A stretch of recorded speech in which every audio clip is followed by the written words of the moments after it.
ਅੱਜ ਦੀਆਂ ਖਬਰਾਂ ਵੱਲ ਚੱਲੀਏ ਤੇ ਵਾਸ਼ਿੰਗਟਨ ਡੀਸੀ ਦੀ ਜਿਹੜੀ ਪੁਲਿਸ ਆ ਉਹ ਕਹਿੰਦੇ ਵੀ ਅਸੀਂ ਨੈਸ਼ਨਲ ਗਾਰਡਸ ਦੇ ਮੈਂਬਰਸ ਦੇ ਨਾਲ ਰਲ ਕੇ ਜਿਹੜਾ ਆ ਹੁਣ ਕੰਮ ਕਰਾਂਗੇ। ਇਹ ਸਾਰਾ ਕੁਝ ਉਦੋਂ ਵਾਪਰਿਆ ਜਦੋਂ ਇੱਕ ਅਫਗਾਨੀ ਮੂਲ ਦੇ ਬੰਦੇ ਨੇ ਨੈਸ਼ਨਲ ਗਾਰਡਸ ਦੇ ਉੱਤੇ ਗੋਲੀਆਂ ਚਲਾ ਦਿੱਤੀਆਂ ਤੇ ਜਿਹਦੇ ਨਾਲ ਇੱਕ ਨੈਸ਼ਨਲ ਗਾਰਡ ਦੀ ਮੌਤ ਹੋ ਚੁੱਕੀ ਆ। ਤੇ ਇੱਕ ਜਣਾ ਆਪਣੀ ਜਿਹੜੀ ਜ਼ਿੰਦਗੀ ਮੌਤ ਦੀ ਲੜਾਈ ਲੜ ਰਿਹਾ ਹੈਗਾ। ਸੋ 500 ਤੋਂ ਵੱਧ ਹੋਰ ਨੈਸ਼ਨਲ ਗਾਰਡ ਪ੍ਰੈਜ਼ੀਡੈਂਟ ਟਰੰਪ ਉਹਨਾਂ ਨੇ ਵਾਸ਼ਿੰਗਟਨ ਡੀਸੀ ਦੇ ਵਿੱਚ ਭੇਜ ਦਿੱਤੇ ਹੈਗੇ ਆ। ਲਾ ਐਨਫੋਰਸਮੈਂਟ ਏਜੰਸੀ ਜਿਹੜੀਆਂ ਆ ਆਲ ਓਵਰ ਵਾਸ਼ਿੰਗਟਨ ਡੀਸੀ, ਜਿਹਦੇ ਵਿੱਚ ਮੈਟਰੋਪੋਲੀਟਨ ਪੁਲਿਸ ਡਿਪਾਰਟਮੈਂਟ ਆ, ਉਹ ਕਹਿੰਦੇ ਵੀ ਅਸੀਂ ਨੈਸ਼ਨਲ ਗਾਰਡ ਦੇ ਨਾਲ ਰਲ ਕੇ ਇਸ ਵੇਲੇ ਕੰਮ ਕਰ ਰਹੇ ਹਾਂ for the safety of hour community. DC ਦੇ ਪੁਲਿਸ ਸਪੋਕਸਮੈਨ ਜੋ ਹੈਗੇ ਆ ਟੌਮ ਲਿੰਚ, ਉਹਨਾਂ ਨੇ ਇਹ ਦੱਸਿਆ ਹੈਗਾ।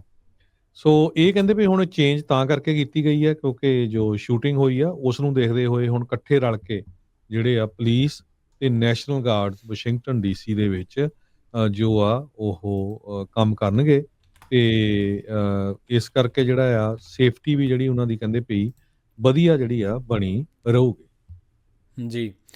ਇਸੇ ਨਾਲ ਹੀ ਸੰਬੰਧਿਤ ਖਬਰ ਜਿਹੜੀ ਆ ਉਹ ਇੱਕ ਹੋਰ ਆ ਰਹੀ ਹੈ, ਜਿਹੜੀ ਕਿ ਇਸ ਟਾਈਮ ਜਿਹੜਾ ਇਹ ਦੋਸ਼ੀ ਆ ਜਿਹਦਾ ਨਾਮ ਆਪਾਂ ਨੂੰ ਪਤਾ ਹੈ ਕਿ ਰਹਿਮਨੁੱਲਾ ਲਕਨਵਾਲ 29 ਸਾਲ ਦਾ ਇਹ ਦੱਸਿਆ ਗਿਆ। ਇਹਦੇ ਖਿਲਾਫ ਹੁਣ ਜਿਹੜੇ ਚਾਰਜਸ ਨੇ ਉਹ ਲਾਏ ਜਾਣਗੇ, ਜਿਹਦੇ ਵਿੱਚ ਆਪਾਂ ਦੇਖਿਆ ਕਿ ਹੁਣ ਜਿਹੜਾ ਨੈਸ਼ਨਲ ਗਾਰਡ ਮੈਂਬਰਸ ਨੂੰ ਸ਼ੂਟ ਕਰਨ ਦੇ ਮਾਮਲੇ ਦੇ ਵਿੱਚ ਫਸਟ ਡਿਗਰੀ ਜਿਹੜੇ ਮਰਡਰ ਚਾਰਜਸ ਨੇ ਉਹ ਆਇਦ ਕੀਤੇ ਗਏ ਨੇ। ਜਿਹੜੇ ਇਹ ਵੀ ਦੱਸਿਆ ਗਿਆ US attorney for district of Columbia ਉਹਨਾਂ ਨੇ ਅਨਾਊਂਸ ਕੀਤਾ। ਇਹ ਆਪਾਂ ਇਹ ਦੱਸ ਦਈਏ ਕਿ ਸਾਰਾ ਬੈਕਸਟਰੋਮ ਜਿਹੜੇ ਕਿ 20 ਸਾਲਾਂ ਦੇ ਸੀਗੇ ਉਹ ਇਸ ਜਿਹੜੀ ਗੋਲੀਬਾਰੀ ਹੈ ਜਾਨਲੇਵਾ ਹਮਲੇ ਦੇ ਵਿੱਚ ਆਪਣੀ ਜਾਨ ਗਵਾ ਬੈਠੇ ਨੇ, ਅਤੇ ਐਂਡਰਿਊ ਔਲਫ ਜਿਹੜੇ 24 ਸਾਲਾਂ ਨੇ ਉਹ ਇਸ ਟਾਈਮ ਹਸਪੀਟਲਾਈਜ਼ਡ ਨੇ ਅਤੇ ਕ੍ਰਿਟੀਕਲ ਕੰਡੀਸ਼ਨ ਦੇ ਵਿੱਚ ਨੇ। US ਅਟਾਰਨੀ ਜੀਨੇ ਪਿਰੋ ਦੇ ਆਫਿਸ ਦੇ ਵਿੱਚੋਂ ਇਹ ਜਾਣਕਾਰੀ ਮਿਲੀ ਹੈ ਕਿ ਜਿਹੜਾ ਰਹਿਮਨੁੱਲਾ ਖਾਨ ਲਖਨਵਾਲ ਹੈ ਇਹਨੂੰ ਹੁਣ ਜਿਹੜਾ ਫਸਟ ਡਿਗਰੀ ਮਰਡਰ ਚਾਰਜ ਅਤੇ 3 counts of possession of firearm during a crime of violence and 2 counts of assault with intent to kill while armed.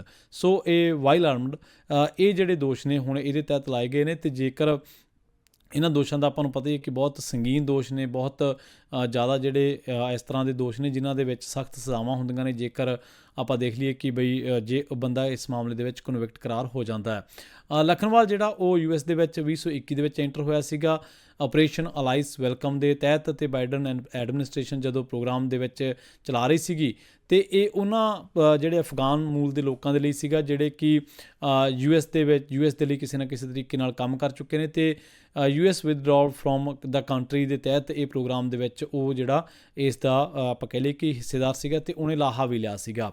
ਆਪਾਂ ਨੂੰ ਪਤਾ ਹੀ ਹੈ ਜਦੋਂ US ਦੀ ਆਰਮੀ ਉੱਥੋਂ ਛੱਡ ਕੇ ਆਈ ਸੀ ਤਾਂ ਲੋਕ ਜਹਾਜ਼ਾਂ ਦੇ ਨਾਲ ਲੰਘ ਕੇ ਵੀ ਜਿਹੜਾ ਅਫਗਾਨਿਸਤਾਨ ਦੇ ਵਿੱਚੋਂ ਆਏ ਸੀਗੇ। ਲਖਨਵਾਲ ਜਿਹੜਾ ਉਹ ਇਸ ਟਾਈਮ ਬਲਿੰਗਮ ਦੇ ਵਿੱਚ ਰਹਿ ਰਿਹਾ ਸੀ, ਵਾਸ਼ਿੰਗਟਨ ਦੇ ਵਿੱਚ, ਜਿਹੜਾ ਕਿ 80 ਮਾਈਲ ਪੈਂਦਾ ਜਿੱਥੋਂ ਉਹਨੇ ਨਾਰਥ ਸੈਟਲ ਦੇ ਇਲਾਕਿਆਂ ਦੇ ਵਿੱਚ 5 ਉਹਦੇ ਬੱਚੇ ਨੇ। ਉਹਦੀ ਜਿਹੜੀ ਫਾਰਮਰ ਜਿਹੜੀ ਲੈਂਡਲੋਰਡ ਆ ਕ੍ਰਿਸਟੀਨਾ ਵਿਡਮੈਨ, ਉਹਨੇ ਵੀ ਦੱਸਿਆ ਵੀ ਇਹਦੇ ਜਿਹੜੇ 5 ਬੱਚੇ ਨੇ। ਸੋ ਬਹੁਤ ਕਾਇਰਾਨਾ, ਬਹੁਤ ਮਾੜੀ ਹਰਕਤ ਉਸ ਬੰਦੇ ਨੇ ਕੀਤੀ ਹੈ ਅਤੇ ਹੁਣ ਬੜੇ ਹੀ ਸੰਗੀਨ ਦੋਸ਼ ਜਿਹੜੇ ਨੇ ਇਸ ਟਾਈਮ ਅਫਗਾਨੀ ਮੂਲ ਦੇ ਇਸ ਬੰਦੇ ਉੱਤੇ ਆਇਦ ਕੀਤੇ ਗਏ ਨੇ। ਜੀ। ਰਹਿਮਾਨ